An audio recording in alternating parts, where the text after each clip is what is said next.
Over the past several days, the American people have watched a serious debate unfold right here in Washington about our nation's debt and about the future of our economy. And for many, the debate has been extremely illuminating. It's done a lot to clarify where the two parties stand. Both sides agree that our deficits and our debt are unsustainable. But beyond that, the differences are stark. Republicans believe that if you increase spending to the point that you can no longer pay the bills, then you need to find a way to cut costs. Democrats seem to think that if you increase spending to the point that you can no longer pay the bills, you need to find other people to pick up the tab. This is a fundamental difference between the two parties. Republicans think that Democrats should be held accountable for the way they've mismanaged the national checkbook over the past 2 years, and Democrats seem to think that taxpayers should take the hit. Democrats spend beyond their means, and now they expect a bailout from the taxpayers. That's what this debate is really all about. It's about holding Washington accountable for a change. It's about drawing a line in the sand and saying, no, the taxpayers will not bail out politicians. It's about refusing to subsidize the Democrats' irresponsible spending habits another day. Democrats have shown through their reckless spending over the past 2 years that they're not at all concerned about our fiscal future. They shouldn't expect to be rewarded for that. The entire Democratic approach to this debate has been astonishing, really. I mean, here we are in the midst of two national crises, 14 million unemployed, and more than $14 trillion in debt. 14 million unemployed and $14 trillion in debt. Chronic unemployment and record deficits in debt. Higher taxes and more spending. In the middle of a jobs crisis, they want to slam already struggling businesses with a massive tax hike. In the middle of a debt crisis, they want to borrow and spend more money as a solution to the problem. This isn't a negotiation, it's a parody. In a discussion about reducing the debt, they want to increase spending. Let me say that again. In a discussion about reducing the debt, they want to increase spending. In the middle of a jobs crisis, they want to raise taxes, even as they claim to support job creation. Well, which is it? Yesterday, the president went to a manufacturing plant to tout jobs. Yet, even as he was speaking, his administration was looking to saddle manufacturing companies, including the one he was visiting yesterday, with billions of dollars in new taxes.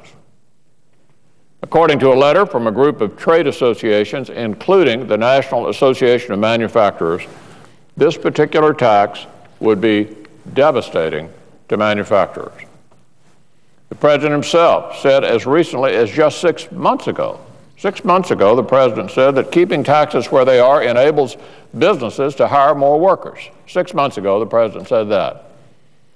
In other words, he was saying that raising taxes leads to fewer jobs. So he can call for tax hikes, but he can't call for tax hikes and job creation. It's one or the other. 6 months ago, making the argument that tax hikes lose jobs.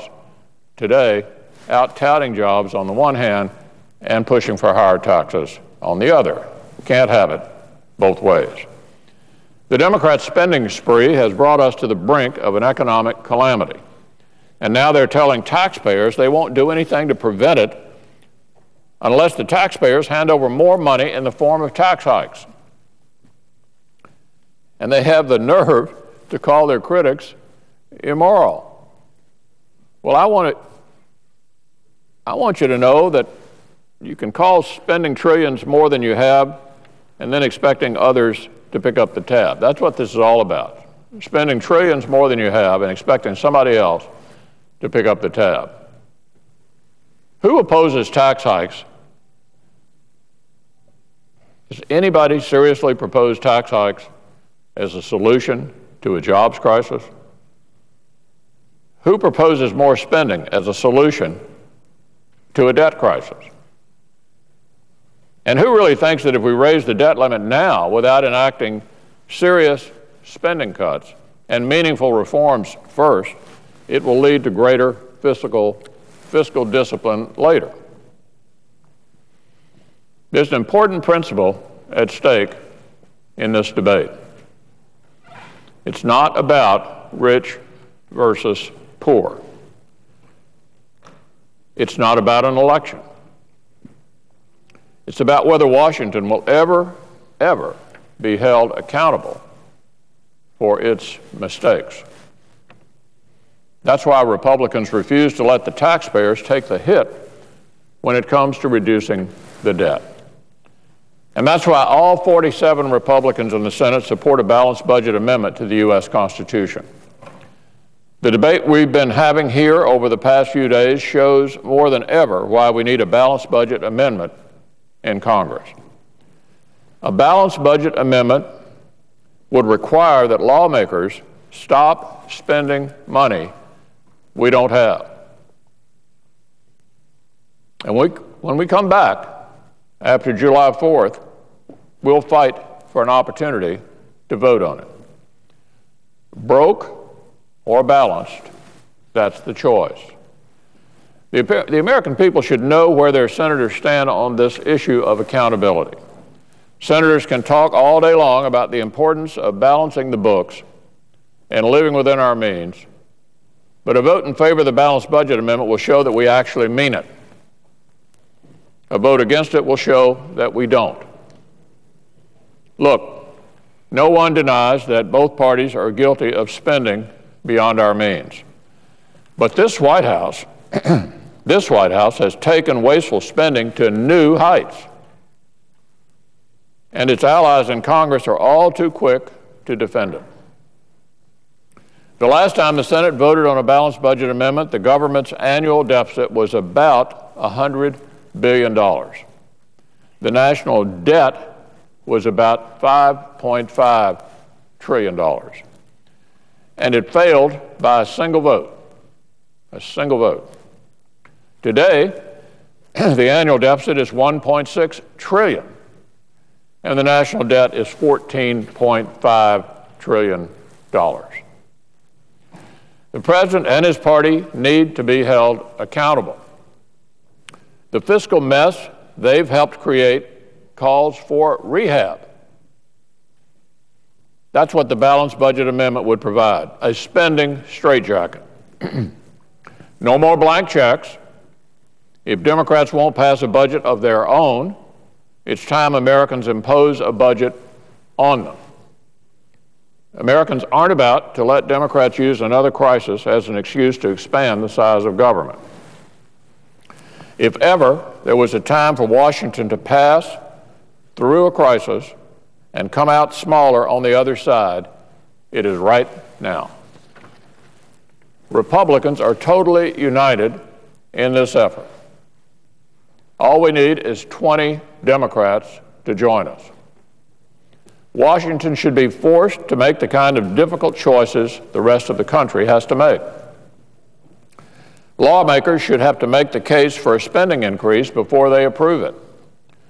Never again can they just spend away and then demand in the teeth of a crisis that taxpayers cough up the money.